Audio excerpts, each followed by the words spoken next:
buenos dias. Again, this is Profesora Peterson, and I am just going to review some parts, review the syllabi, but I'm actually going to be doing this in different parts. Now, I just realized that my version of the syllabi just says I course, but this is an I course as well as an O course, so I will make that change online. Okay. So the first part of the syllabus contains the information for myself, which you have my name, my phone number, where my office is located, okay, as well as my office hours and email. Now, my office hours are going to be on Mondays and Wednesdays between 9 a.m. and 10 a.m., as well as from 12 p.m. to 12:30 p.m. Okay? I do have a face-to-face class in between those times, and on some Mondays I will be unavailable after 3 o'clock, but you may be able to catch me in my office outside of those times. Okay, Tuesday, Thursday, I'll be available from 3 to 3:30 p.m. Tuesdays, I will be able to stay a little bit later. On Thursdays, I won't, or by appointment. And you will have access to my Google Calendar as to, office hours. And even if you would like to come during office hours or even do Adobe Connect during my office hours, I do recommend that you go ahead and sign up on my Google Calendar. I have found that students like that idea. It helps keep them on track. And it also helps that, particularly if you come face-to-face, if some of my other students are in the class, from my other classes are here, you're not sitting around waiting. Okay? So, other information.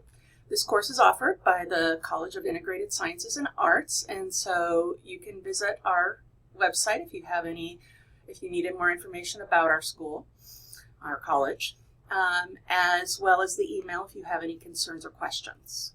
Okay. So, the basic course description, okay, it's an introductory Spanish course that focuses on basic conversational skills in a healthcare setting. The learning objectives for this course include gaining confidence in brief, basic conversation in Spanish using medical and healthcare related expressions and terminology. Also responding to clients' requests regarding care and comfort, and conducting a basic health interview in Spanish, as well as a head-to-toe assessment. Now, this class is intended for beginners with rather basic conversational skills or none at all. And if you have had some Spanish, I encourage you to talk with me about that to see whether or not you are in the right course. If you feel the course may be too simple for you, too easy, we do offer a Spanish 218. It's in session B, and it's just a continuation. It is the next level up for those that have some Spanish background and have some basic conversational skills already under their belt. Okay? So the objectives for this course, you will be able to communicate confidently in brief, basic conversation in Spanish. You will be able to articulate and respond to clients' requests regarding care and comfort. You will conduct basic health interview in Spanish, as well as a head-to-toe assessment. You will be able to identify some cultural, social factors that influence health providers' communication with Hispanic peoples who reside in the U.S.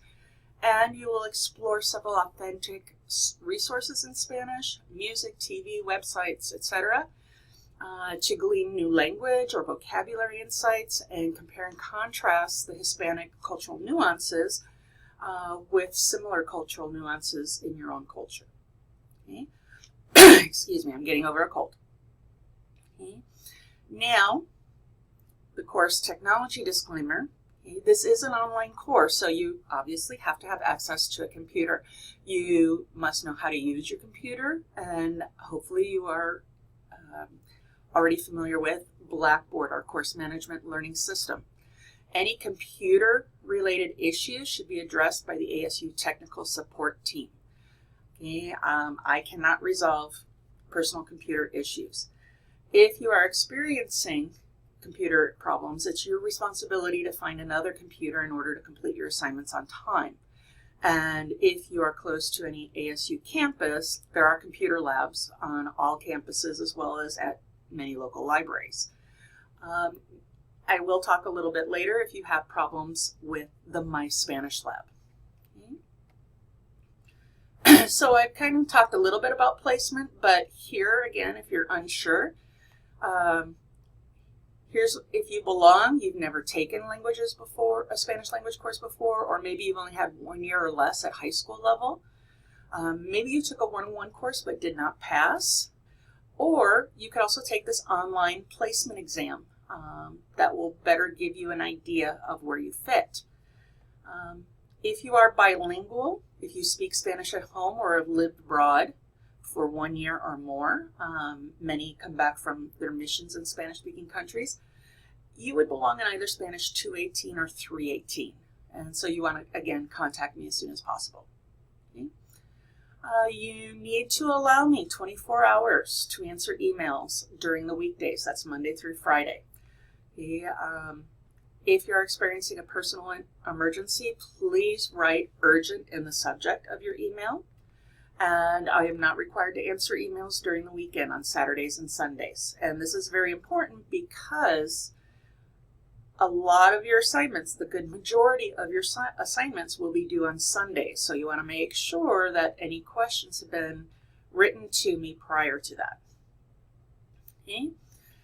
If you have any questions or concerns about this course, and you and I have already spoken, you will be able to contact the section coordinator, Dr. Eduardo Carro, and I have his email there.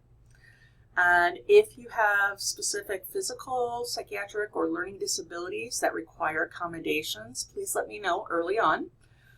And also make sure that you visit the Disability Resources for Students, and I have their email.